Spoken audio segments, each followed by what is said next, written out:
রাহাত বেরিয়ে গেল দৌড় ঘুরে। খোরশেদুল এই সামান্য ব্যাপার নিয়ে ভাবলেন না, দুশ্চিন্তাগ্রস্ত মেজাজে নিজের কাছে এগোলেন। তীব্র জিভ দালানের একটু সামনে নিয়ে থামিয়েছে, যাতে হুট করে রাহাতের পরিবারের কেউ না দেখে ফেলে। দেখলে অবশ্য ওর কিছু হবে না, ছোট ছেলেটা ভুগবে। রাহাত যেন হাওয়ার বেগে এলো, গাড়ির কাছে এসে থামলো, হাঁপাতে হাঁপাতে বলল, আপনি? তীব্র সিটের নিচে থেকে জলের বোতল নিয়ে এগিয়ে দেয়। রাহাত মাথা নাড়ল দুদিক, বোঝালো লাগবে না। সে রেখে দিল আগের স্থানে। রাহাত একই প্রশ্ন আবার করল, উত্তেজিত সে। ভাইয়া, আপনি এখন এখানে? তীব্র ভ্রু উঁচিয়ে শুধালো, ছোট পুকে ফেরত চাই। ক্ষুদ্র চেহারার সবটুকু ঝলকে উঠল সবেগে। প্রত্যাশার কিরণ প্রতি পরতে ছড়ালো।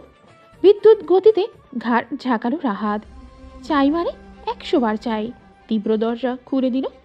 বসো। আপনি কি আপুর খোঁজ পেয়েছেন ভাইয়া? ভারী কণ্ঠের শান্ত উত্তর। ওঠো বলছি। বিভ্রান্ত রাহাত উঠে বসল। তীব্র হুইল ঘোরাতে ঘোরাতে বলল, তোমার আপুর কলেজ চেনো? না। নাম জানো? হ্যাঁ। চলবে। রাহাত সারাটা পথ ছটফট করল। ব্যগ্রচিত্তে বসে থাকা কঠিন। তীব্র কোথায় নিয়ে যাচ্ছে কিচ্ছু জানে না, শুধু চাইছে গেলেই যেন পুষ্পিতাকে পায়। অথচ তীব্র হতে সামান্য আওয়াজ নেই। একেবারে পুষ্পিতার কলেজের সামনে এসে জিপ থামালো সে। নামলো, ওকে বলল, তুমি বসো, আমি আসছি।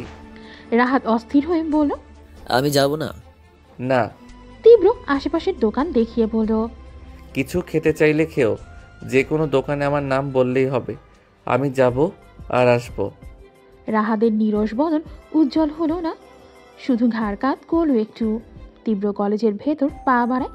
প্রথমে দারোয়ানের সঙ্গে কথা বলে মূল ভবনের দিকে এগোয়।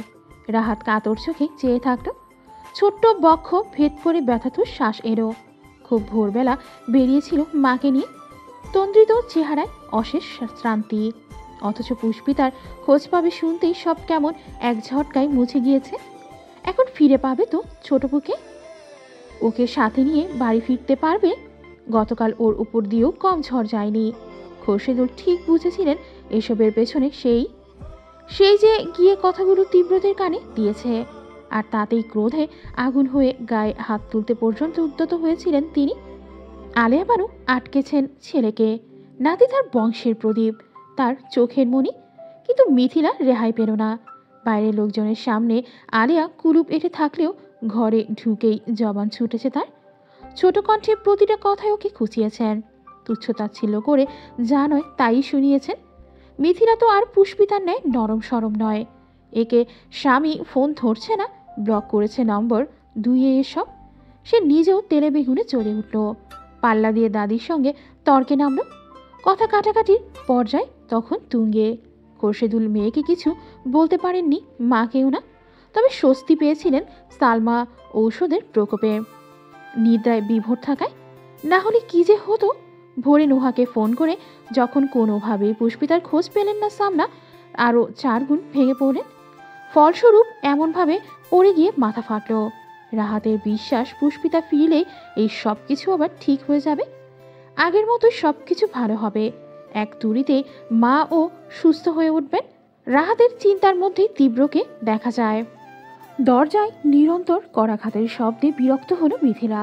চসূচক শব্দ করল। শোয়া থেকে উঠে এসে ছিটকিনি টানল। মেয়ের অক্ষত মুখখানা দেখতেই প্রাণ পেলেন খোরশেদুল। প্রকাশ না করলেও গোপনে বুক ভরে দম টেনেছেন তিনি। তারপর গম্ভীর গলায় বললেন, সকাল থেকে দরজা খুলছিল না কেন? মিথিলা যত যাই হোক বাবাকে মানে ভয় পায়। উত্তরে মাথা নুইয়ে বলল, ভালো লাগছিল না কিছু। ভোরবেলা অত চেঁচামেচি শুনুনি। তোমার মা যে পড়ে ব্যথা পেয়েছেন, হাসপাতালে নিয়ে গেলাম, টের পাওনি? মিথিলা ভীষণ আশ্চর্য বনে চাইল। অবাক কণ্ঠে বলল, মা হাসপাতালে কেন, কি হয়েছে? পাল্টা অবাক হলেন খোরশেদুল। এই ঘর আর বসার ঘর কতটা দূরে? সাউন্ড প্রুফ তো নয়। সালমার মাথা ফাটা নিয়ে সকালে হুলস্থুল বাঁধালেন ওনারা, এমনকি আলেয়া অবধি নাকে কাঁদলেন। অথচ মেয়েটা কিছুই জানে না। খোরশেদুল ব্যথিত হলেন। ঠিক বুঝেছেন তাহলে। মেয়েটা অধিক সুখে স্তব্ধ হয়ে পড়েছে। স্বামীর ফেলে যাওয়া আর অত মানুষের খোঁচাখুচি, তার মেয়ে বড় আদরে আহ্লাদে মানুষ। এরকম পরিস্থিতিতে কি কখনো গিয়েছে? খোরশিদুলের মায়া হলো, পিতৃসুলভ মমতার চাউনি উপচে এলো দু চোখে। এখন মায়ের কথা শুনলে মেয়েটা এর উপর আবার আরেক চিন্তায় পড়বে। থাক বরং, মিথ্যে বললেন। তেমন কিছু না, দুর্বল, স্যালাইন দিচ্ছে। মিথিলার ছোট জবাব। ও খোরশিদুল প্রসঙ্গ পাল্টাতে বলেন। পলাশের সঙ্গে কথা হয়েছে? অচিরে মুখে মেঘ জমল মিথিলার। আগের থেকেও ভার ভার স্বরে জানালো। না। ফোন করেনি? মিথিলার বলতে খুব লজ্জা লাগছে, তাও জানালো। করেছিলাম, আমাকে ব্লক করে দিয়েছে। খোরশিদুল এবার সোজাসুজি শুধালেন। ওই বখাটেগুলো যা যা বলে গিয়েছিল সেসব সত্যি? মিথিলার চিবুক গলার কাছে ছিল এতক্ষণ। প্রশ্নটায় এবার গলা ফুঁড়ে বেরিয়ে যাওয়ার প্রয়াস জানালো। যথাযথ উত্তর দিতে ব্যর্থ সে। মিথ্যা বলতে গেলেও সুনিশ্চিত ধরা পড়বে। চুপ করে থাকলেও বিপদ। কোন দিকে যাবে, কি বেছে নেবে? বিয়ের দুদিনের দিন মানুষ ঘুরে ফিরে শহর ছাপিয়ে ফেলে, আর সে কিনা এসব প্রেম ট্রেম নিয়ে পুরনো কাসুন্দি ঘাটছে। মিথিলার রাগের সবটুকু চড়াও হলো নাহিদের ওপর। কোন কুক্ষণে বলদটার সাথে সম্পর্কে গিয়েছিল কে জানে। নিজেও ভালো থাকবে না, ওকেও ভালো থাকতে দেবে না। সামনে পেলে চড়িয়ে লাল করে দেবে একদম। খোরশিদুল মেয়ের হাবভাবেই যা বোঝার বুঝে নিলেন। হতাশ হলেন ভীষণ। আক্ষেপ জানিয়ে বললেন। তোমার থেকে আমি এইসব আশা করিনি মিথিলা। ওই রকম একটা মাস্তানের বন্ধু তো মাস্তানি হবে। কি রুচিহীন মতো কাজ করেছো, সি সি সি। আর সব মান ইজ্জত এভাবে জলে ডুবালে আমার। মিথিলা আর্ত চোখে তাকায়, ভেজা স্বরে বলে। আব্বু প্লিজ, এই নিয়ে কাল থেকে সবাই উল্টোপাল্টা কথা শুনছি, অন্তত তুমি এসব বলো না।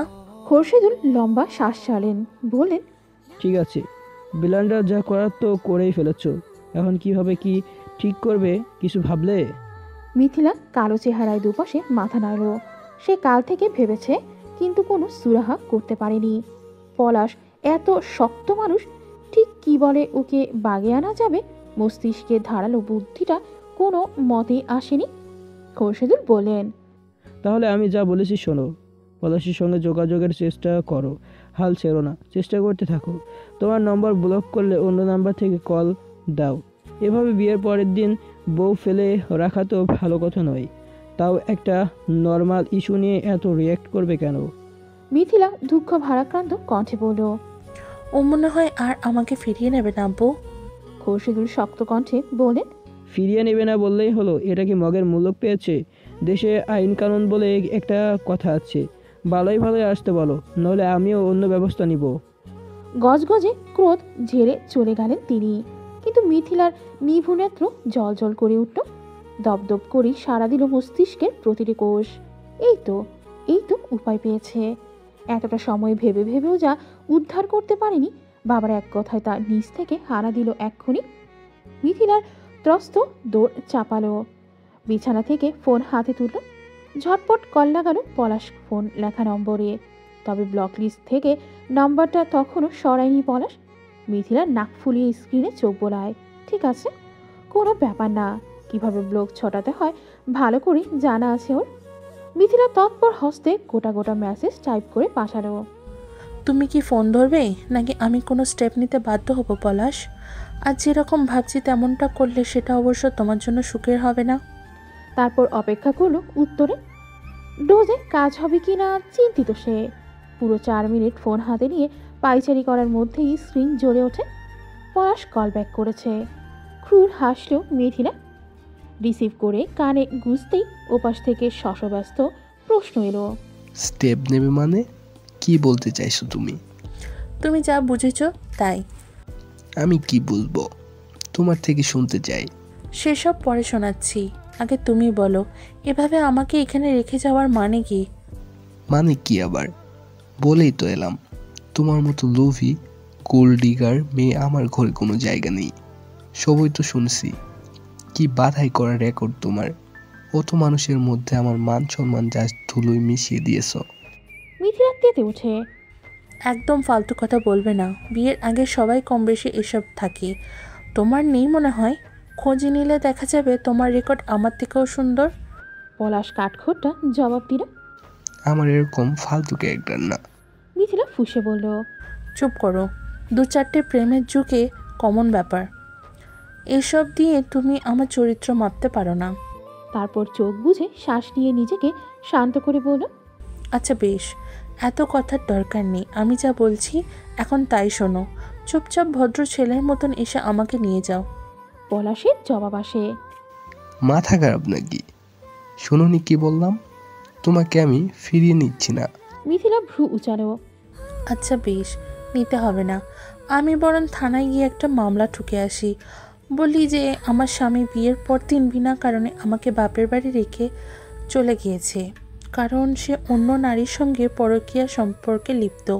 বা বলবো যে আমার বাবা যৌতুক দিতে চাননি দেখে নারাজ হয়েছে। পলাশ বিস্ময়ে হা হয়ে বলল, হোয়াট রাবিশ! আমি এরকম কিছু করিনি। তাছাড়া প্রমাণ কি এসবের? তাহলে আমি বিয়ের আগে যা যা করলাম তোমার কাছে সেসবের প্রমাণ কোথায়? তুমিও তবে অযথা ব্লেম করছো আমাকে, তাও কে এসে কি না বলে কি বলে গেছে সেই নিয়ে। শোনো পলাশ, 100টা বয়ফ্রেন্ডের সাথে ব্রেকআপ করলেও আইনে কিচ্ছু শাস্তি নেই, কিন্তু বিয়ের পর অহেতুক কারণে বউ রেখে গেলে ফেরত না নিতে চাইলে আইনে কিন্তু এর শাস্তি অনেক ভয়াবহ। অন্তত মামলার চক্করে ইঞ্জিনিয়ারিং করা ছুটে যাবে তোমার। আর বিদেশে যাওয়ার কথা তো বাদই দাও। এখন তোমার একার সম্মান যাচ্ছে, তখন তোমার পুরো পরিবারের সম্মান কোথায় যাবে ভাবতে পারছো? তুমি কি আমাকে ভয় দেখাচ্ছ? মিথিলা ভনিতাহীন বলল, দেখাচ্ছি। আর তুমি নিতে এলে না, কাজটা আমিও করব। তুমি আমাকে চেনো না, এখন বলো তুমি কি করতে চাও? ভালোই ভালোই আমাকে নিয়ে সংসার করবে, নাকি নিছক এসব ঝামেলায় জড়াবে? ও পাশে তৎক্ষণাৎ নীরবতা নামল। কপালে ভাঁজ পড়ল মিথিলার। দুদিনের আলাপে পলাশকে অত ভালো সে আয়ত্ত করতে পারেনি, তাই এখনও তার মতিগতি নিয়ে শঙ্কিত। কিন্তু পলাশ এইটু চুপ থেকে বলল, ঠিক আছে, বিকেলে আসবো। মিথিলার মিইয়ে থাকা চিন্তিত মুখখানা চকচক করে উঠল। স্ফূর্ত চিত্তে বলল, ঠিক আছে, রাখছি। পলাশ লাইন কাটল। মিথিলা বিজয়ী হাসল বুক ফুলিয়ে, ঠোঁট ভর্তি গাঢ় পৈশাচিক আনন্দ। সেই স্ক্রিনের দিক চেয়ে বলল, তোমাকে চালাক ভেবেছিলাম, অথচ তুমি সেই নাহিদের মতোই আরেকটা গাধা বের হলে। সালমা বেগমকে হাসপাতাল থেকে সন্ধ্যা নাগাদ ছাড়া হলো। ওনার দুর্বলতায় কাবু দেহটা সবাই ধরাধরি করে নিয়ে এলো বাড়িতে। খুরশিদুল অফিস থেকে আবার হাসপাতালে গিয়েছিলেন। এতটুকু সময়ে আলেয়া বানু আর সালমার ভাইয়ের বউ ছিলেন কাছে। রাহাত দরজা খুলল। ওকে আর হাসপাতালে নেওয়া হয়নি। ছোট মানুষ রুগীদের ভেতর গিয়ে কাজ নেই। রাহাত মাকে দেখতেই গতিতে জড়িয়ে ধরল। এক প্রকার হামলে পড়ল ওনার বুকের ওপর। প্রকোপে সালমা পড়ে যেতে নিলেন। খুরশিদুল দাঁড়িয়েছিলেন পেছনে। চট করে ধরলেন স্ত্রীকে। সালমা বেগম চাইলেন এক পল। গম্ভীর মুখে আবার দৃষ্টি ফিরিয়ে নিতে আহত হলেন ভদ্রলোক। সেদিনের পর থেকে সালমা এখন অবধি একটা কথা ওনার সঙ্গে বলেননি। রাহাত মাকে জড়িয়ে রেখে বলল, আম্মু, তোমার খুব লেগেছিল? ব্যথা কি একটু কমেছে? আলেয়া বানু বললেন, দাদু ভাই, এগুলো সব পরে হইন, এখন মাইরে বইতে দাও। সালমা মাথায় হাত বুলিয়ে একটু হাসলেন। রাহাত সরে এলো। তিনি ভেতরে ঢুকে আস্তে ধীরে সোফায় বসলেন। পাশে বসলেন আলেয়া। এদিক ওদিক চেয়ে বললেন, কি রে, তোর মাইয়া কই খোরশেদ? খোরশেদুল বিষয়টা এতক্ষণে খেয়াল করেছেন। সেই যে মেয়েটাকে দুপুরে পলাশের সঙ্গে যোগাযোগ করতে বলে গেলেন, তারপর আর কথা হয়নি। তরিত মেয়েকে হাঁক ছুলেন তিনি। দুবার ডাকেই দরজা খুলল মিথিলা। অথচ এত সময়ে বসার ঘরের একটা কথাতেও তার সাড়া ছিল না। মিথিলার বেশভূষা দেখতেই আলেয়া বানু ভ্রু তুললেন কপালে। গাঢ় রঙের দামি জামদানি গয়না পরিপাটি করে বাঁধা চুল, চেহারায় অল্প বিস্তর মেকআপ। আলেয়া বানু পাতা ঝাপটালেন চোখে। স্বামী ওইভাবেই রেখে গেল। মা এলো হাসপাতাল থেকে, তিনি ধরেই বসেছিলেন মেয়েটা হয়তো কেঁদে চোখ মুখ ফোলাবে। কিন্তু এ তো মিশিলা হাসি হাসি মুখে বাবার পাশে এসে দাঁড়ালো। ডাকছিলে আব্বু? খোরশিদুল মেয়ের আপাদমস্তক দেখে বলেন, কোথায় যাচ্ছ? সে হৃষ্ট চিত্তে জানালো। হ্যাঁ, পলাশ আসছে নিতে, তাই তৈরি হলাম। খোরশিদুলের বক্ষ হতে দুশ্চিন্তার ভারী পাথরটা তত্র নেমে গেল। এ নিয়ে গতকাল থেকে কি যে ভাবনায় পড়েছিলেন। সালমা বেগম অবাক হয়ে বললেন, নিতে আসবে মানে? কোথায় গিয়েছিল ও? আর কাল এলি, আজ যাবি কেন? গতকালকের ঘটনার এক ফোঁটাও জানেন না তিনি। পরপর ঘটে যাওয়া দুর্ঘটনায় কিছু টেরও পাননি। আলিয়া বানু হাঁ করলেন বলতে, অমনি খোরশেদুল চোখ ইশারা করলেন। বৃদ্ধা ইঙ্গিত বুঝে থেমে গেলেন। ছেলের উপর দিয়ে তো আর বলা যায় না। মিথিলা আমতা আমতা করে বলল, না আসলে ওর একটা কাজ পড়েছিল, তাই চলে গিয়েছে। তুমি অসুস্থ, তাই আর থেকে বাড়তি ঝামেলা করবে না বলল। সালমা বললেন, এতে ঝামেলার কি আছে? জামাই মানুষ, প্রথমবার শ্বশুর বাড়ি আসবে, বেড়াবে না? আমি যতটুকু পারি করার চেষ্টা করব। খোরশেদুল বললেন, থাক না, এই সময় এত প্রেশার ঠিক হবে না তোমার। ওরা আবার পরে সময় করে আসবে না হয়। মিথিলা তাল মিলিয়ে বলল, হ্যাঁ হ্যাঁ, পরে আবার আসবো আম্মু। আলিয়া ফোঁস করে শ্বাস ফেললেন। টেনে টেনে বললেন, তোর কন্যার আবার পেশারও বুঝে? এই যে কত সময় হইল মাইয়াডা আইলো হাসপাতাল দিয়া, একবারও তো জিগাইল না ভালামন্দ। মায়ের মাথায় যে এত বড় একখানা পট্টি ফিরাইয়াও তো দেখলো না। মিথিলা কটমট করে উঠল। খোরশেদুল মেয়ের পক্ষ নিয়ে বললেন, থাক আম্মা, ছেলে মানুষ, অত শত বলছে না। হ, পোলা মানুষ, আকাম তো ঠিকই করবার পারে। সালমা বুঝতে না পেরে বললেন। ও কি করছে আম্মা? মিথিলা জ্বলে উঠল। আব্বু, তোমরা তোমার মাকে থামতে বলো। বুড়ি বয়সে বুড়ি মানুষ এত কথা বলে কেন? খোরশেদুল চুপ থাকলেও সালমা ধমক দিলেন মেয়েকে। কড়া কণ্ঠে বললেন, মিথিলা, উনি তোমার দাদু। গুরুজনদের সাথে কেউ এভাবে কথা বলে? মিথিলা চুপ বলেও চেহারায় বিরক্তি। আলিয়া বানু পুত্রবধূর দিকে আপ্লুত চোখে চাইলেন। ছেলে তার সম্মান না রাখলেও পরের মেয়ে ঠিক রাখছে। রাহাত কাচের গ্লাস পানি হাতে ছুটে এলো তখন। মায়ের দিক বাড়িয়ে বলল, নাও। জলের কথা সালমা বলেনি। ছেলেটা নিচ থেকে আনায় সবাই বিস্মিত হলো। সালমা মৃদু হেসে গ্লাস হাতে নিলেন। চুমুক দিতে গিয়ে খেয়াল করলেন পানিতে চুল ভাসছে। হেসে ফেললেন আরো, বললেন, এটাতে ময়লা আব্বু, খাওয়ানো যাবে না। রাহাত ভেজা হাত পেটের কাছে জামায় মুছছিল। কথাটায় চোখ প্রকট করে বলল, ময়লা? কিন্তু আমি তো ভালো করে দেখে আনলাম। আচ্ছা দাও, পাল্টে আবার ভালো পানি আনছে। গ্লাস নিয়ে রাহাত আবার চলে গেল। ফিরে এলো মিনিটে। আলিয়া বানু গদগদ হয়ে বললেন, কি সুন্দর আমার নাতিটা, মার দিক কত খেয়াল। মায়েরে মানুষ করতে না পারলেও পোলা খুব সুন্দর মানুষ করছো বউ। সালমা ছোট্ট করে শিয়াস নিলেন। আলিয়া বানু আগের দিনের মানুষ। মেয়ে নাতির প্রতি প্রথমে থেকেই বিমুখ ছিলেন। যতটা নারাজ হয়েছিলেন মিথিলা হওয়ার সময়, ততটাই প্রসন্ন ছিলেন রাহাত আসার খুশিতে। এমনকি ওনার দৃষ্টিতে পুষ্পিতাকে বাড়িতে ঠাঁই দেওয়ার মতো ভয়াবহ অপরাধটাও মাফ পেয়েছিল এই একটা কারণে। ঢাকায় বেড়াতে এলে বা শ্বশুরালয়ে গেলে মিথিলার সঙ্গে বৃদ্ধার সর্বদাই ঠান্ডা যুদ্ধ বাধ্য। তাই আজকেও ধরে নিলেন হয়তো এজন্যই এসব বলছে। অন্যদিকে মিথিলা দাদি প্রতিটা কথায় খটমট করছে নীরবে। মায়ের জন্য কিছু বলতেও পারছে না। তবে এত এত ঘটনার মধ্যেও একমাত্র মহিদুল আলম নিশ্চুপ বসে। প্রৌঢ়রূপটি হ্যাতেও নেই, নাতেও নেই। সালমা স্বামীর দিকে চাইলেন, কণ্ঠে নম্রতা। তোমার ওপর আজ অনেক ধকল গেল, তাই না? খোরশেদুল একটু নড়ে চড়ে দাঁড়ালেন। না, কিসের ধকল? সকাল থেকেই তো কত ছুটোছুটি করতে দেখলাম, তাই আর কি। খোরশেদুল মনে মনে খুশি হয়েছেন। ভাবলেন সালমা তাহলে পুষ্পিতাকে তাড়িয়ে দেওয়া নিয়ে আর রাগ করেনি। সহজভাবে কিছু বলতে নিলেন। সহসা আটকে গেলেন ওনার পরের কথায়। আজ যদি পুষ্পিতাটা থাকতো, কারো কিছু করতে হতো না, সব একা হাতে সামলাতো মেয়েটা, আমার যত্ন নিত। কতবার অসুস্থ হয়েছি, ঘরে কেউ টের পায়নি, পাবে কেমন করে? এর আগেই হুলুস থুলুস বাঁধিয়ে সেবা করে একদম সুস্থ বানিয়ে ফেলেছে। চোখের অশ্রু জলটুকু বেয়ে ওনার গাল অব্দি এলো। খোরশেদুলের শান্ত মেজাজ মুহূর্তেই চটে গেল। কঠিন কিছু বলবেন ভেবেও গিলে নিলেন সালমা অসুস্থ বলে। আশ্চর্যজনকভাবে আলিয়া বানু সায় মেলালেন আজ। মন খারাপ করে বলেন, কথাখানা সঠিক। আগে যতবার আইসি মাইয়াডা যত্ন আত্মি ত্রুটি রাহে নাই, আন্তরিক আছিল, যেন আমি ওর নিজেরই দাদি। মিথিলা আরেক দিক ফিরে দুই গাল ফুলিয়ে শ্বাস ফেলল। তিতিবিরক্ত সে, অতিষ্ঠ পুষ্পিতার প্রশংসা শুনতে শুনতে। অধৈর্য চোখে দেয়াল ঘড়ি দেখলেও পলাশ আসবে কখন?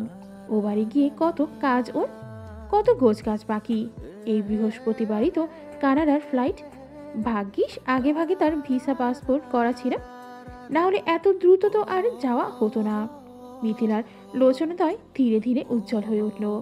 বৈদেশের বিলাসবহুল জীবনের চিত্রটা একে একে লোভে টলমল করল ভেতরটা। খোরশেদুল ও সমানভাবে পুষ্পিতার প্রশংসা শুনতে অনীহ। প্রসঙ্গ কাটাতে বলেন, আম্মা, আমি বাজার আনছি, ফ্রিজে মাছ আছে। ওর তো শরীর ভালো না, আপনি একটু কষ্ট করে এই বেলা রান্নাটা করে দিয়েন। আলেহা ভ্রু কুচকে বলেন, কেন আমি রান্ধুম কেন? তোর এত বড় কন্যা কি করব? হ্যাঁ, থাকতে রান্ধন বান্ধন আমি করতাম না। মিথিলা তাজ্জব বনে বলল, আমি রান্না করব? আমি? আমার হাতে মেহেন্দি এখনো ওঠেনি আর আমি কিনা মাছ কাটবো, মশলা ঘুরবো? এক আলিয়া মুখ বেঁকিয়ে বললেন, আইসে আমার রাজরানী। শৌর বাড়ি গেলে 2টা দিন পর এমনিই চুলার আগুন ঠেলন লাগবো, তখন এই সমস্ত মেহেন্দি সুইটটা যাব, বুঝছ? মিথিলা রেগে মেগে কিছু বলতে চাইল।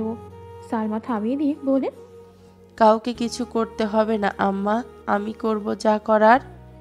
আলিয়া প্রতিবাদ করে উঠলেন, কেন তুমি এই রোগা শৈলে কাম করবা কেন? এইসব কইরা মাইয়াডারে মাথায় তুইলা ফেলাইছো। রানলে হেতির জাত যাইব, পরের ঘরে যাইয়া রানবো না? মিথিলার সাথে সাথে বলল, নো ওয়ে, পলাশদের বাড়িতে রান্নার আলাদা লোক আছে। আমি কি জেনতেন ঘরে বউ হয়েছি নাকি? তা হইবা কেন? তুমি তো। খোরশেদুলের মাঝপথে চশু শব্দ করে বললেন, উফ, থামো তো তোমরা, রান্না আমি করব, হয়েছে যত সব।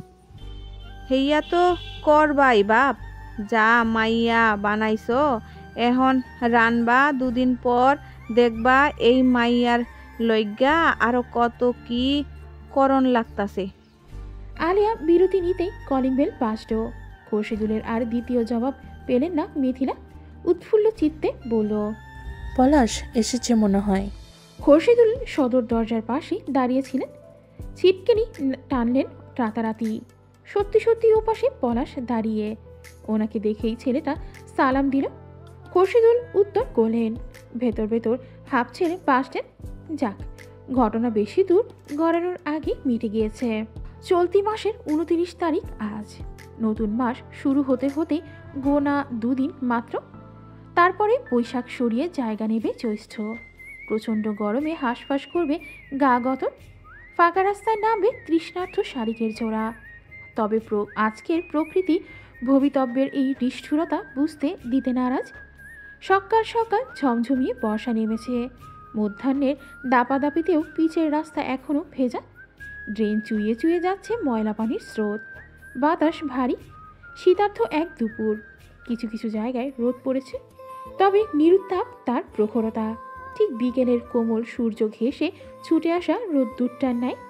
তীব্রর ছাদবিহীন লাল টুকটুকে জিপটা রাস্তার এক কোণায় দাঁড়িয়ে।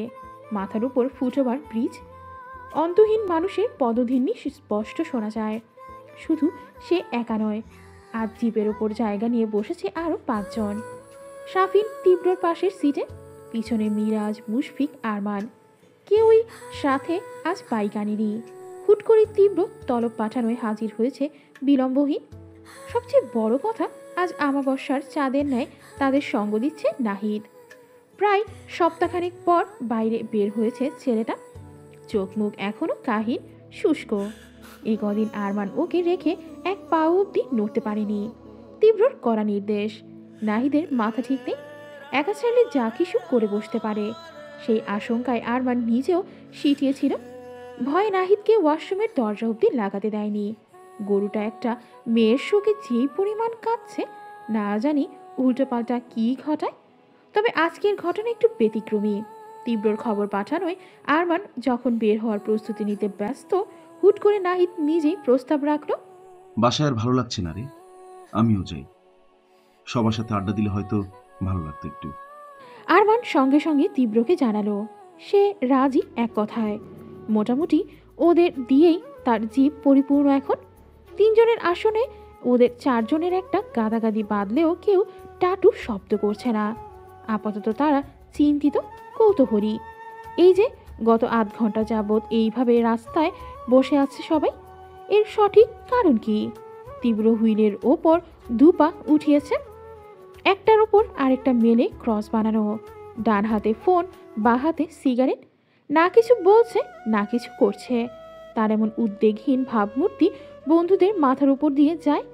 একে অপরকে একটু পরপর ভ্রু চায় সবাই, কিন্তু কেউই কিছু জানে না। নাহিদের অবশ্য এসবে আগ্রহ নেই। তবে বাকি 4 জন অধৈর্য হয়ে পড়ল। মিরাজ জিজ্ঞেস করে বলল, কিরে বিট্টু, আজ হঠাৎ উত্তরে কেন এলাম? কাজ আছে এখানে? হ্যাঁ। শাফিন বলল, কি কাজ? তাহলে বসে আছিস কেন এরকম? চল, যা করতে বলেছে সেরে আসি। তীব্র ছোট শব্দে জানালো, কাজ এখানেই। এখানে? মুশফিক চূড়ান্ত অনীহা প্রকাশ করল। ধুর, ভাল লাগে না। উত্তরায় একদম মন টেকে না আমার। গুলশনেই জোস। তীব্রর ফোনের দিকে চেয়ে বলল, তোকে এখানে বেড়াতে আনিনি। আরমান শুধায়, তাহলে কি করব বল না? এরকম মূর্তির মতো বসে থেকে কোমর ব্যথা করছে। বসে ব্যথা করলে শুয়ে থাক। আরমান ঠোঁট উল্টালো। নাহিদ আশেপাশে দেখছে। একমাত্র ঘটনা বোঝা নিয়ে তার ভাবান্তর নেই। তীব্র আরো অনেকক্ষণ পর ফোন নামিয়ে রাখলো। রাস্তার দিক ওই পারে তাক করো হলো তার ঘোলাটে চোখ। শটান দাঁড়ানো এক একটা বিল্ডিং এর ওপর বুলিয়ে আনলো নিপুণ দৃষ্টি। তার মধ্যে একটার দিকে আঙুল ইশারা করে বলল, ওই বাড়িতে কে থাকে জানিস? 5 জন একযোগে ফিরল ওর ইশারা অনুসরণ করে। প্রাঙ্গণে বাগান বিলাস গাছের আড়ালে পড়া সবুজ বসতটা মনোযোগ দিয়ে দেখল। সবাই একসাথে জানালো না। শাফিন এক ধাপ এগিয়ে শুধালো, কে থাকে? তোর কোনো আত্মীয় নাকি আঙ্কেলের কোনো শত্রু? তীব্র এক পেশে হাসল শত্রু কথাটায়। খসখসে কণ্ঠটা জবাব দিল ধীরে স্থির, পুষ্পিতা। অমনি চমকে উঠে সকলে। শাফিন আর্তনাদ করে বলে, কি? মিরাজ হইচই বাঁধিয়ে বলল, পুষ্পিতা মানে ওই মেয়েটা না, আর হাতের বোন? তুই তুই কিভাবে জানলি? আর ও কিভাবে এলো এখানে?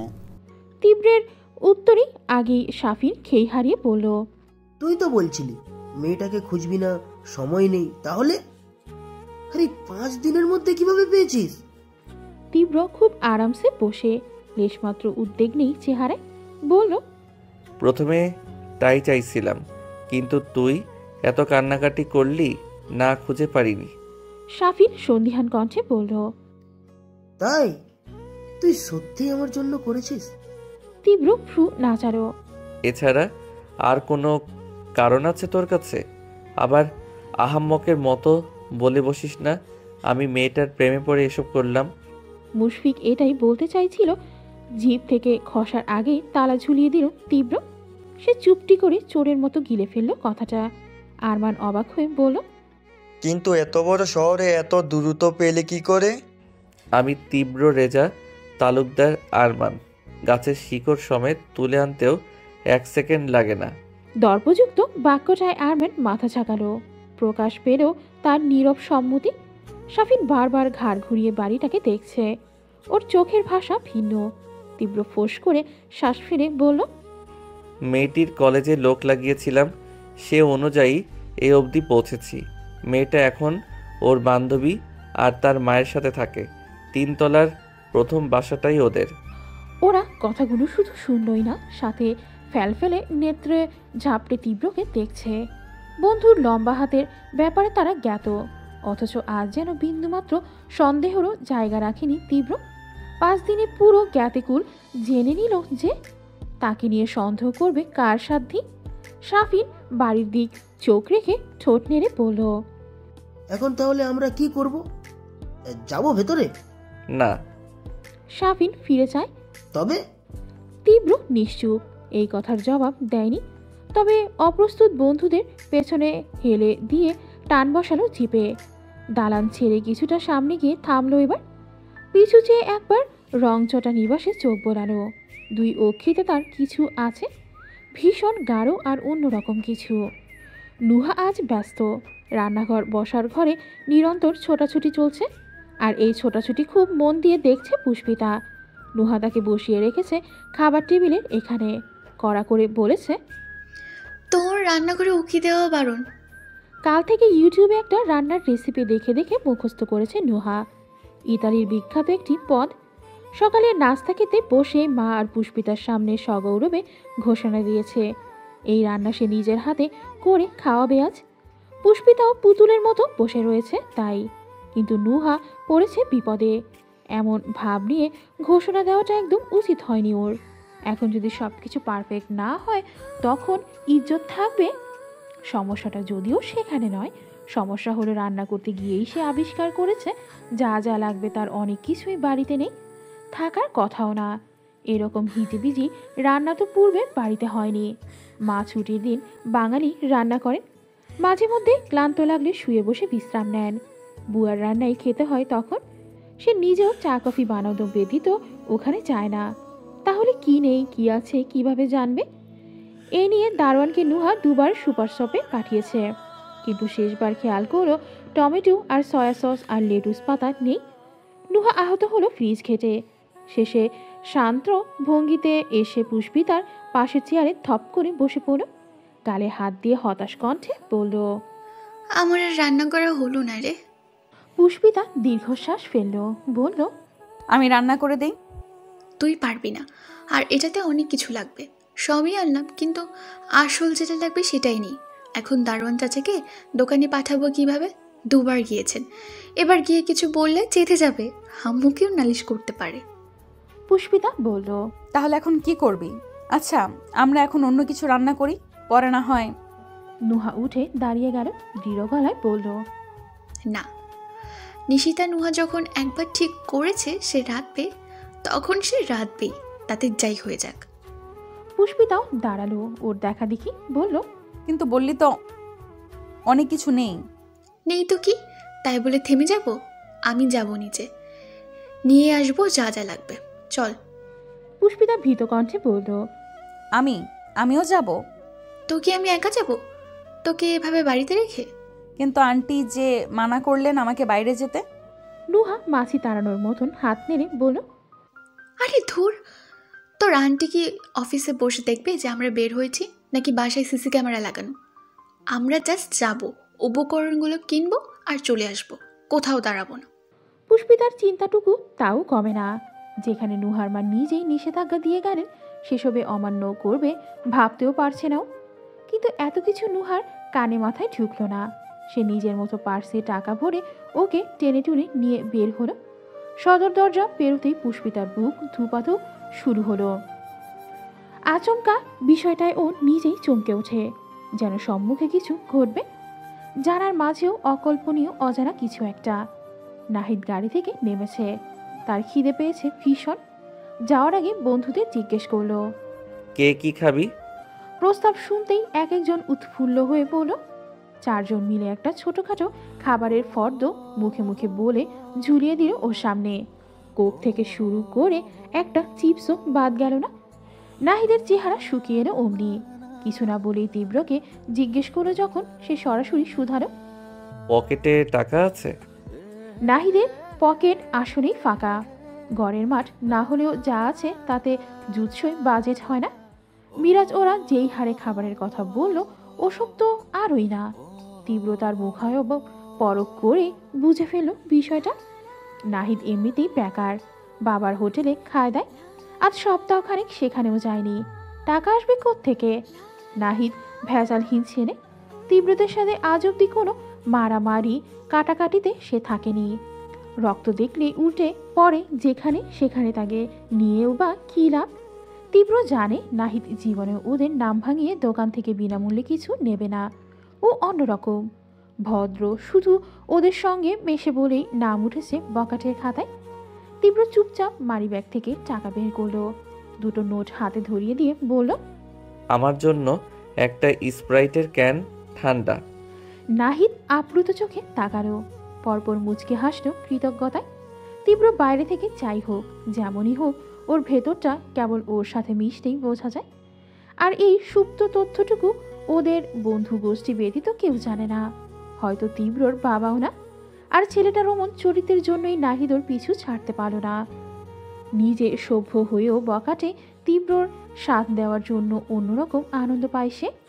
সেবার কলেজে থাকাকালীন একবার বাবা খুব মেরেছিলেন, তাও তীব্রর সাথে আড্ডায় দিতে দেখে নাহিদ মুখে বলেছিল আর মিশবে না ওর সাথে, কিন্তু সেই কথা আজও রাখেনি। কেন রাখবে? সে তীব্রর বন্ধুদের সব বিপদে নির্দ্বিধায় পাশে দাঁড়ায়। তাকে ছেড়ে যাওয়া পাপ। এই যে ও চাইলে বলে মিথিলাকেও আনতে গিয়েছিল, এমন বন্ধুর সঙ্গ ভদ্রতার দোহাই দিয়ে ত্যাগ করা যায়? তীব্রর জন্যেও জান দিতেও রাজি। নাহিদকে ঠায় দাঁড়িয়ে দেখে তীব্র চোখ ছোট করলো। হা করে কি দেখছিস? যা। ছেলেটা প্রণিধান হতে নড়ে চড়ে উঠে। হ্যাঁ যাই।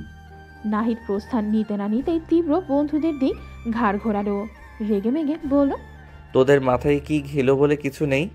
নাহিদের অবস্থা জানিস না? তাহলে হাওয়াতের মতন লিস্ট দিলি কেন? আমি তোদের না খাইয়ে রাখি? তিনজন চুপ। মিরাজ মিনমিন করে বলল, আমি তো একটু মজা করছিলাম, তবে ওরা কেন এমন করলো আমি বাবা জানি না। মুশফিক ওরা ক্ষেপে তাকালো। মিরাজ চোরের মতো মুখ করে চেয়ে থাকলো আরেক দিকে। তীব্র কটমট করে ফের কিছু বলতে চায়। আবিল অক্ষী আচমকা বিক্ষিপ্তভাবে নিক্ষেপ হয় জিপের ভিউ মিররের ওপর। সহসা কণ্ঠনালী রুদ্ধ হয়ে থেমে গেল তীব্র। থামল তার অসম্পূর্ণ কথাটুকুন। পুষ্পিতা আসছে, সাথে ছায়াসঙ্গী নুহা। জিপের কাছে ফুটে আছে তার পরিষ্কার বিম্ব। পরনে কুচকুচে কালো চুড়িদার, সুতির ওড়নাটা পিঠ থেকে পেঁচিয়ে এনে মাথার চুলটাও আবৃত। সেই কৃষ্ণবর্ণ রং হতে বেরিয়ে আছে অতীব শুভ্র আদুরে বৃত্তাকার মুখখানি। চঞ্চলতাহীন দুই চোখ রাস্তায় যানবাহন দেখাতে ব্যস্ত। মাঝে মধ্যে নুহার দিকেও ঘুরছে, ঠোঁট নেড়ে নেড়ে এটা সেটা বলছে। তীব্র চেয়ে থাকে। আরশির ওপরে তার ঘোলাটে আখির সবটুকু নিবেশন। একটা সময় বক্ষ ফুলে ফেপে চোখ বুজে শ্বাস ফেলল। খুব আস্তে বাকিদের উদ্দেশ্যে বলল, মেয়েটা আসছে। তীব্রর মেয়েটা বলে উদ্দেশ্য করা মানবীটির পরিচয় আলাদা করে দিতে হলো না। বিগত দিনগুলোয় এতবার শুনেছে সবাই, মুখস্থ এখন। সাফিন তত্র লাফিয়ে শুধারো, কই কই? পেছনে। একযোগে তাকালো ওরা। পুষ্পিতাকে দেখতেই চিনে ফেলল। আরমান বলল, এখন কি করব? আমরা কি আবার ওকে কিডন্যাপ করে নিয়ে যাব, নাকি ভালো ভালো ব্যবহার করে বাড়ি ফেরার কথা বলবো? এদিকে নুহা বকবক করছে। সে আসলেই ভরাডুবি দুশ্চিন্তায়। প্রেস্টিজ যে করে হোক বাঁচানো চাই। বলল, আমার তো কাঁচা টমেটো লাগবে রে পুষ্পিতা, সব ভ্যান দেখি পাকা দিয়ে ভর্তি। পুষ্পিতাও আশেপাশে খুঁজছে, কোনো সবজির ভ্যানেই কাঁচা টমেটো নেই। নুহার একটা সময় চোখ পড়ল রাস্তার ওই পাড়ির ভ্যানগুলোতে। খুব সামান্য পাক ধরেছে টমেটো ভর্তি একটা ভ্যান দেখেই বলল, ওই তো চল। পুষ্পিতা একটু শঙ্কিত। ছোট থেকে শহরে বড় হলেও একা একা চলেনি। এরকম ব্যস্ত রাস্তা পার হতে ভেতর ভেতর ভয় পাচ্ছে ও। নুহা বিষয়টা বুঝলো, নিজেই বলল, আচ্ছা এক কাজ কর, তুই এখানেই দাঁড়া, আমি যা যা লাগে নিয়ে আসি। আমি একা দাঁড়িয়ে থাকবো? রাস্তায় এত লোক আর তুই বলছিস তুই একা? আমি যাবো আর আসবো, তাও তোর দাঁড়িয়ে থাকতে মন না চাইলে আশেপাশে থেকে যে সবজি ভালো লাগে নিতে থাক, আমি এসে টাকা দিচ্ছি, কেমন? পুষ্পিতা বাধ্যের মতো ঘাড় হেলালো। নুহা ওকে রেখে চলে এলো এপারে। তীব্রর পোড়া ঠোঁটদ্বয় অমনি উঁচুতে উঠে যায়। সূক্ষ্ম সূক্ষ্ম হাসল সে। একটু আগে করা আরমানের প্রশ্নের জবাব দিল না। তৎপর জিপে দরজা খুলে নেমে গেল। সাফিন বলল, কোথায় যাস? আসছি। তীব্র সম্মুখে এক পা বাড়িও থামল। থুতনিতে হাত ঘষে ঘষে কিছু একটা ভাবল। তারপর আবার ফিরে এলো জিপের নিকট। ওরা চেয়েছিল ওর দিকেই। সবচেয়ে বেশি মনোযোগী ছিল মুশফিক। তীব্র এসেই ওর মাথার ক্যাপে টান বসায়। ছেলেটা কিছু ভরকালো। বিস্ময় চোখ পিট পিট করল। তীব্র ক্যাপটা মাথায় গুঁজল নিজের। সিটের ফ্রন্ট প্লেস থেকে একটা ওয়ান টাইম মাস্ক নিয়ে নাক মুখ ঢাকল। দুটো জিনিসের ব্যবহারের মুহূর্তেই বেশ পাল্টে গেল ওর।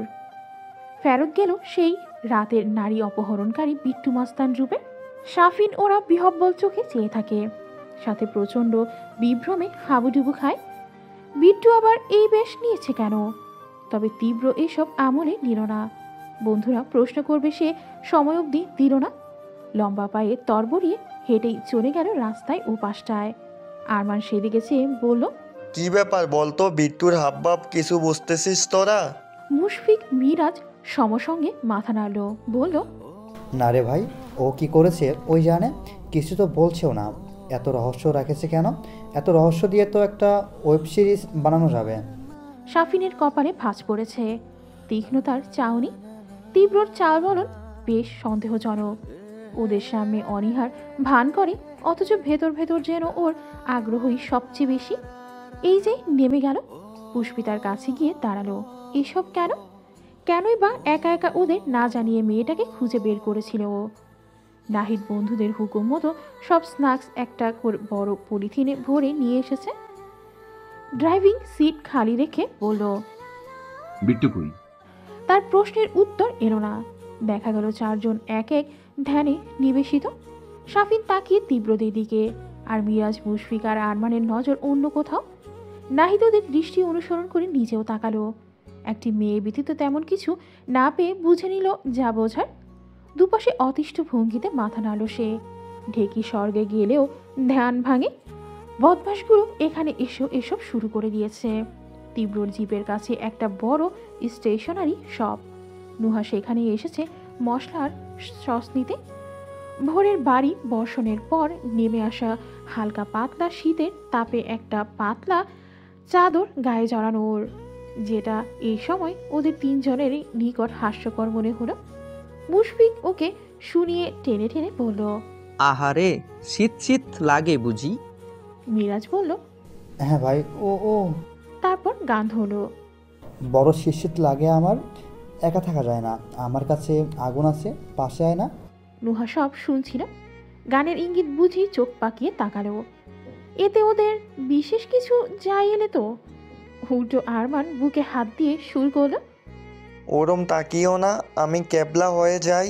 নুহা আশ্চর্য বনে গেল, কি সাংঘাতিক লেভেলের অসভ্য এগুলো। আরমানের গান শুনে মুশফিক মিরাজ সশব্দে হেসে ওঠে, কিন্তু নাহিদের এসব কোনো কালেই পছন্দ নয়। সে চাপা কণ্ঠে বলল, এরকম করছিস কেন তোরা? মেয়ে দেখলেই তোদের ফাজলামো শুরু। আরমান ধমক দেয়, তুই চুপ থাক গরু, বেশি হাম্বা হাম্বা করিস না। নাহিদের আদর সংকীর্ণ হলো। ফাজিলগুলোকে কথা শোনানো বা মানানো ওর সাধ্যে নেই।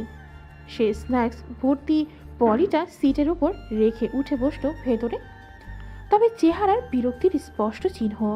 মাঝে মধ্যে এই ব্যাপার নিয়ে তীব্রর ওপরে বেজায় রাগ হয়। সে নিজে মেয়ে ঘটিত বিষয়ে জড়ায় না, ভালো কথা, কিন্তু সাঙ্গপাঙ্গদেরও তো নিষেধ করতে পারে। ওর চোখের সামনে মিরাজরা এইভাবে মেয়েদের উত্ত্যক্ত করে, অনেক সময় যা নয় তাই বলে, কিন্তু তীব্র সেসব দেখেও দেখে না। অথচ ওর এক কথাতেই এসব বন্ধ হতে পারত। ওর ওপর দিয়ে চলার মতো সাহস কারণেই। তাহলে তীব্র কেন এমন নির্লিপ্ত থাকে এসবে? পুষ্পিতা শাক ভর্তি একটি ভ্যানের সামনে দাঁড়িয়ে মন দিয়ে লাউ শাকের আটি দেখছে। এর আগে তার বাজার করার অভিজ্ঞতা নেই। খোরশেদুলি বাজার করতে, তাই আজই প্রথম সে নিজেই কিছু কিনবে। তবে রান্নাবান্নার জন্য টাটকা সবজি চেনে। তার নিবিষ্ট ধ্যান একটুও লক্ষ্য করেনি তীব্রর কেবলই পাশে এসে দাঁড়ানো। সে যখন সতেজ সবজি বাছিতে ব্যস্ত, তীব্র সরু চোখে চেয়ে। আজকের পুষ্পিতা আর সেদিনকার পুষ্পিতাতে যেন বিস্তর ফারাক। তীব্র অতি নৈকট্য তার আপাদমস্তক দেখল। দুটো ক্ষুদ্র গভীর দৃষ্টি খুঁটে খুঁটে ঘুরে এলো সমস্ত চেহারায়। সেদিন রাতের ভয়ার্ত নেত্রদয়ের চাউনি আজ বড় সাবলীল। ওই সময়ে আতঙ্কে জুবুথুবু মেয়েটার রাঙা ঠোঁট একটার ওপর আরেকটা চেপে বসেছে। আঁকাবাঁকা ভ্রুতে গুটি কয়েক ভাঁজ, ক্ষণে ক্ষণে বৃষ্টির ফোঁটার ন্যায় টুপটুপ করে নেত্রপলক ফেলছে। নরম রোদে তীর্যক আলোটা সরাসরি মুখের ওপর পড়ায় চিকচিক করছে গায়ের রং। তীব্র সুগভীর ধ্যানের মাঝেই পুষ্পিতার রিনরিনে স্বর কানে বাজে, শাক কত করে? 30 টাকা। 30 টাকা? 20 টাকা রাখা যায় না? না আপু। তীব্র টান টান শৈলপ্রান্ত গুছিয়ে অমনি অবাক হল ভীষণ। 30 টাকা থেকে 20 টাকা, 10 টাকা দিয়ে কি হবে? অথচ এ মেয়ে এমন টান বসিয়েছে দাম শুনে যেন 3000 টাকা বলেছে। আচ্ছা 25 টাকা দেই। ছেলেটি দুপাশে মাথা নাড়ল, বোঝালো কম হবে না। হঠাৎ খেয়াল পড়লো তীব্রকে, জিজ্ঞেস করলো, ভাই কিছু নেবেন? পুষ্পিতা সহজ চোখে ঘাড় ঘোরায়। পাশের মানুষটিকে নিতান্তই সেই কৌতূহলে, অথচ মাস্ক ক্যাপ পড়ুয়া পরিচিত লোকটিকে দেখতেই আটকে উঠল। বক্ষপট ধক করে কাঁপল গতিতে। তীব্র ছেলেটিকে জবাব দিতে চেয়েও ওর তাকানো দেখে থামল। সেই রাতের পর এই নিভু নিভু উষ্ণ দুপুরের মধ্যে আরও একবার চোখাচোখি হলো দুজনে। পুষ্পিতার ভীত ভ্রান্ত দৃষ্টিতে পুনরায় মিশে গেল তীব্রর পূর্ণ অস্বচ্ছ দৃষ্টি।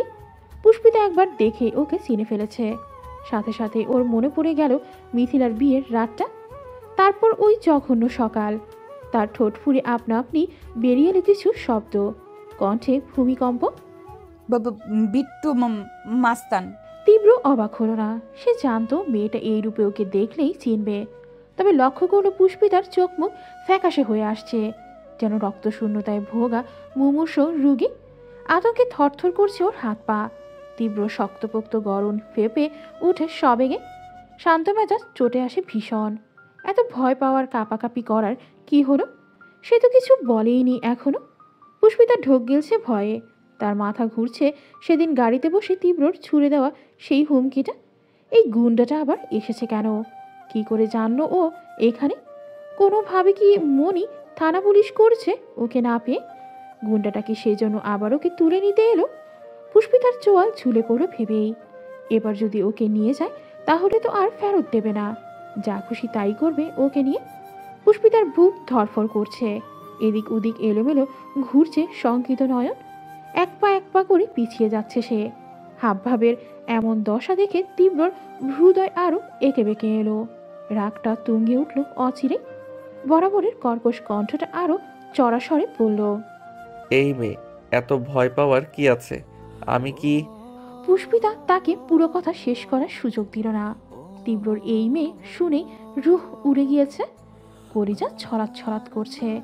ষষ্ঠ ইন্দ্রিয় বলছে এখানে থাকা বিপদ, পালাতে হবে, অতি সত্বর গুন্ডাটার সামনে থেকে পালাতে হবে। তীব্রর কথার মধ্যখানেই দুরন্ত পায়ে ছুট লাগালো সে। তীব্র ভ্যাবাচাকা খেল, হতভম্ব হয়ে চেয়ে রইল। রাগে গজগজ করে উঠল সমস্ত দেহ।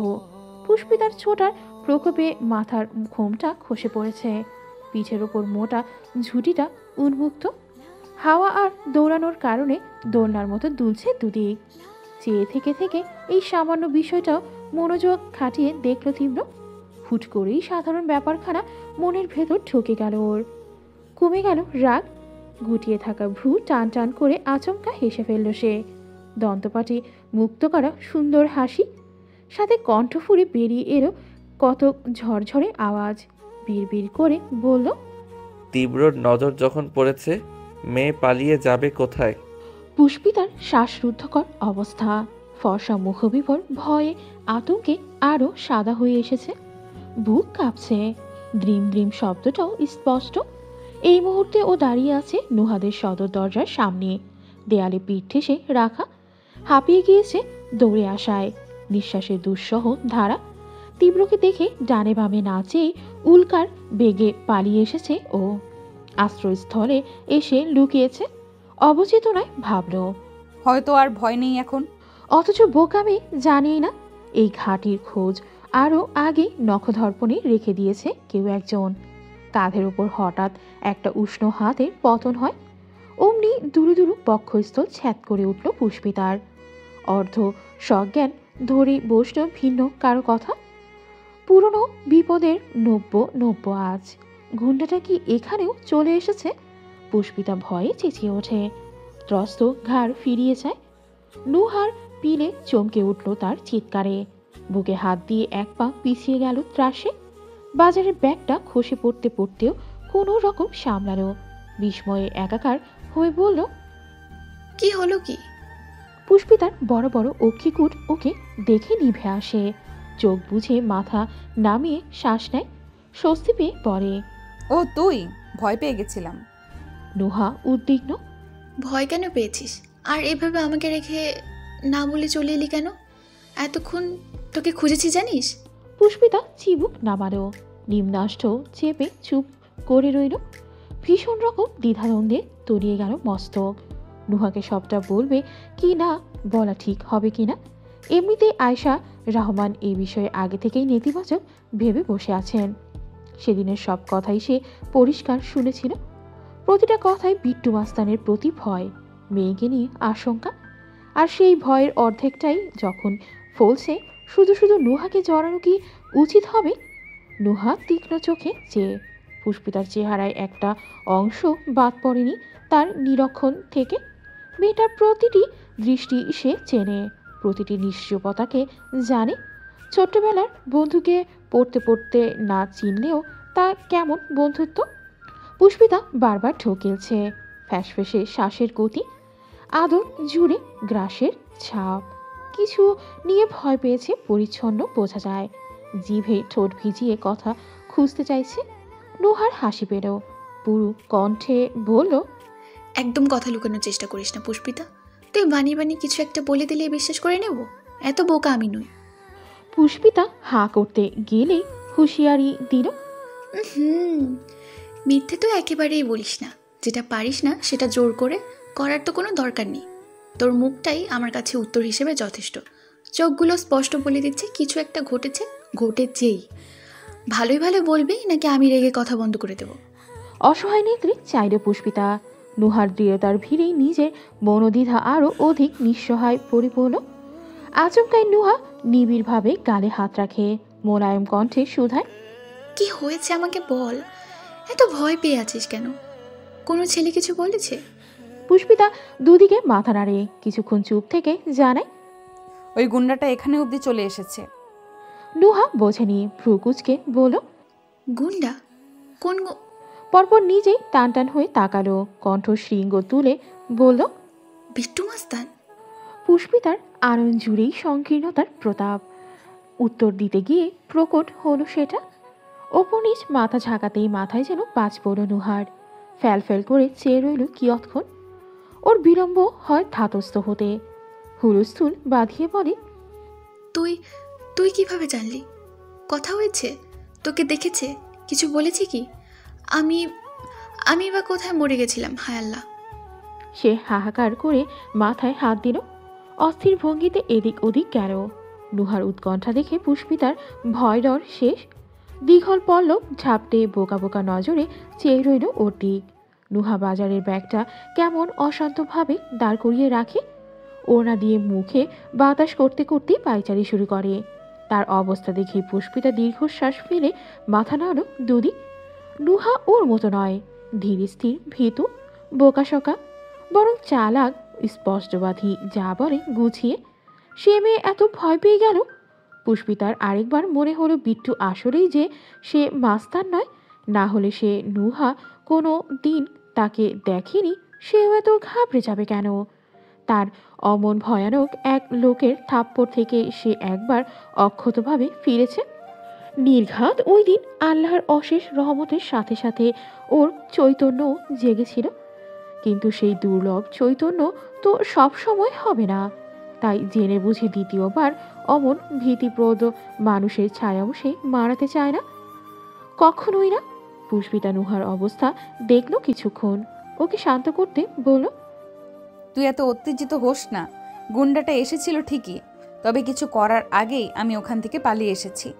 নুহা শূন্য কিনা বোঝা যায়নি, তার পদযুগল অস্থির, কিন্তু উত্তেজনার কারণ ভিন্ন। সে যে মায়ের কথা অমান্য করে বাইরে পা রেখেছিল, বিপদ কি এখানে বাড়তে সুযোগ পেয়েছে? এখন কি হবে? অজান্তেই পুষ্পিতার ক্ষতি করে ফেললো না তো? সত্যি সত্যি যদি বিট্টু মাস্তান এখানে আসে, পুষ্পিতার কাছেই আসে, তবে সে সবটার অন্য মানে দাঁড়ায় না। সে নিঃসন্দেহে পুষ্পিতাকে বিশ্বাস করে, নিজের চেয়েও বেশি করে। বিট্টুর সাথে ওর সম্পর্ক এই কুৎসিত ভাবনা সে কোশমিল কালেও ভাবেনি, এখনো ভাবছে না। কিন্তু মূল ভয়টাও অন্য কোথাও। ছেলেটা কোনোভাবে পুষ্পিতার পেছনে পড়েনি তো? ভাবতেই নুহার মাথা ফাঁকা হয়ে আসে। তৎপর পায়চারি থেমে যায়। মায়া মায়াপূর্ণ চোখ দুটো নিক্ষেপ হয় পুষ্পিতার মলিন মুখে। এই মেয়েটা কি আদৌ একটু স্বস্তি পাবে না জীবনে? খচ্চর খালুর জ্বালা থেকে বেঁচে এখানে এসেছে, অথচ ঠিক একটা না একটা লেজ জুটে গেল পেছনে। নুহা ঘন ঘন মাথা নাড়িয়ে, না না, যা ভাবছে সেরকম ভাবছে, সব যেন মিথ্যে হয়। হঠাৎ হুঁশ ফেল ওর। ভাবলো সে নিজেই যদি এমন উদ্বিগ্নতা দেখায় পুষ্পিতা কি করবে? মেয়েটা যে আরো কয়েকশো গুণ বেশি ভীত। নুহা ভেতরের সকল অস্থিরতা নিমিষে চাপা দিয়ে ফেলে। কাছে এসে শান্ত সহজভাবে পড়ে, আচ্ছা কি হয়েছিল সবটা বল তো শুনি। দাড়ি গমা কিচ্ছু বাদ দিবি না কিন্তু। পুষ্পিতা বাধ্য মেয়ের মতন পুরো ঘটনার বিবৃতি দেয়। তীব্রর কাছে এসে দাঁড়ানো, ধমকে কিছু বলতে চাওয়া আর শেষে পালিয়ে আসা ওর সব বলি থামলো। ও দম ফেলল, চিন্তিত কণ্ঠে বলল, আমার মনে হয় মনি পুলিশে জিডি করেছেন, আর মাস্তানটা সেজন্য খেপে গেছে আমার উপর। ঝাঁজ মেটাতে আবার তুলে নিতে এসেছে আমাকে। গতবার এই হুমকিটাই তো দিয়েছিল। নুহা সবটা মনোযোগ দিয়ে শুনছে। পুষ্পিতার কথার পিঠে জবাব দিল না। দাঁত খিচে ঠোঁট কামড়ে সে গভীর ভাবনায় মগ্ন। এখন তো ৮০ ভাগ মনে হচ্ছে ওর ধারণাই সঠিক। বখাটেটা নির্ঘাত উল্টাপাল্টা ছক কষছে মনে। আর যাই হোক, তুলে নিতে এলে কেউ পালাতে সুযোগ দেয় না। তাছাড়া পুষ্পিতাকে যেখানে দাঁড় করিয়ে রেখে গিয়েছিল সে জায়গা থেকে এই দালানের দূরত্ব কয়েক কদম। ও বাড়ির ভেতর ঢুকলে তো মাস্তানটার দেখার কথা। নুহা এবার ১০০% নিশ্চিত বিট্টু দেখেছেও, তাহলেও তো থেমে থাকার কথা নয়। দাপুটে কোনো মাস্তান মেয়ে তুলতে এলে এমন সময় নষ্ট করবে কি? মাথার ভেতর ধপধপ করে উঠল নুহার। শিরাগুলোয় কেমন ব্যথা ধরে গেল। ইচ্ছে করলো নিজের চুল খামচে ধরে ছিঁড়তে। হাউতাস করো মনে মনে, পুষ্পিতা রে, এ তুই কার নজরে পড়লি? কিন্তু পারল না। তার স্তব্ধ ভাবমূর্তি দেখে হৃদকম্পন আকাশচুম্বী পুষ্পিতা। ফ্যাকাশে চেহারায় রক্ত সঞ্চালন কমছে। শঙ্কায় ভেজা কণ্ঠে বলল, তুইও ভয় পেয়েছিস তাই না? নুহা চটক কাটার মতন চাইল। অভিশঙ্কা চটজলদি গিলে ফেলল সে। হ্যাঁ, পাবো না মানে? দুপুর 1টা ছড়িয়ে গেল, আমার এখনো রান্না হলো না। ওদিকে বুয়াকেও পাকামি করে কিছু রাখতে দেয়নি। আম্মুর কাজ হাফ ডে, ফিরে খাবে কি? ভ্যাবাচাকা খেয়ে গেল পুষ্পিতা। হতভম্ব হয়ে বলল, রান্না?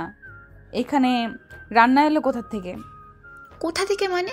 তোকে বলিনি আজ দুপুরে আমি ইটালিয়ান ডিশ রান্না করব? আম্মু ফিরে যদি দেখে আমি কিছুই করিনি তবে তো খুব রেগে যাবে। আমি এমনিতে ওনাকে ভয় পাই, আম্মুর বকাকে তো আরও ভয় পাই। তাই ভাবছিলাম কি থেকে কি করা যায়। পুষ্পিতা বিহবৃত আওড়ালো, তুই এতক্ষণ এই নিয়ে ভাবছিলি? নুহা কপাল গোটায়। হ্যাঁ, তো আর কি নিয়ে ভাববো? আমি এত সময় যা যা বললাম সেসব? নুহা নিরুদ্বেগের নাটক করে বলল, ওসবকে ভয় পাওয়ার মতন কথা? নুহা কাঁধ উঁচিয়ে বলল, মোটেই না। পৃথিবীতে এর চেয়ে অনেক ইন্টারেস্টিং বিষয় আছে যা ভয় পাওয়ার জন্য যথেষ্ট। মনে কর, তুই চাইলেই আমি লিপস্টিক আর কাজল মেখে আলিফ লাইলার মতো ভূত সেজে তোর রুমে ঢুকলাম, আর তুই চেঁচাতে গিয়ে টের পেলি তোর গলার লিগামেন্ট ছিঁড়ে গেছে। কিংবা রাতে তুই ওয়াশরুমে গেলি আর আমি লাইট বন্ধ করে বাইরে থেকে দরজা আটকে দিলাম, তুই অন্ধকারে হার্ট অ্যাটাক করে ফেললি। এইসব হচ্ছে আসল ভয়। কিন্তু এই ব্যাপারে তো তুই সম্পূর্ণ সুস্থ, অ্যাটাক ফ্যাটাক কিছু হয়নি। এখানেই প্রমাণিত এই ইস্যুটা আদৌ ভয় পাওয়ার কোনো যোগ্যতাই রাখে না। পুষ্পিতা হতবুদ্ধি হয়ে শুনে গেল। এক একটা লজিকে মাথা ঘুরছে ওর। একটা সিরিয়াস বিষয় নিয়ে নুহার প্রতিক্রিয়া এরকম। মুখ কালো করে বলল, তুই বুঝতে পারছিস না ব্যাপারটা। ওই গুন্ডাটা কত সাংঘাতিক আমি জানি।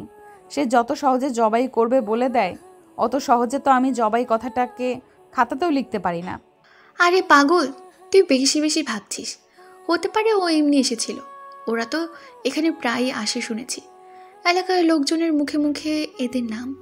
আর হয়তো এখানে এসে সে তোকে দেখে হালচাল জিজ্ঞেস করতে গিয়েছে। বকাটে হলে কি হবে, ভেতর ভেতর এরা সমাজ সেবক হয়।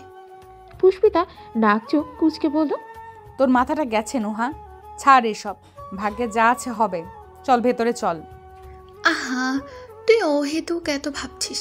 আচ্ছা বেশ, মেনে নিলাম ও তোকে তুলে নিতে এসেছিল। এখন নিয়ে তো যায়নি আর যেতেও পারবে না। কারণ আমরা তো পরশুদিন ঢাকা থেকে চলে যাব, তখন ও তোকে খুঁজে পাবে কি করে? আর আধিপত্য ঢাকার মূল শহরে, ওরকম প্রত্যন্ত জায়গায় না। সবচেয়ে বড় কথা, বকাটের কত কাজ জানিস? চাঁদাবাজি করা, মারপিট করা, মেয়ে দেখলে পেছনে লাগা, এত কিছু রেখে সে নিশ্চয়ই তোকে তুলে আনতে গাজীপুর যাবে না।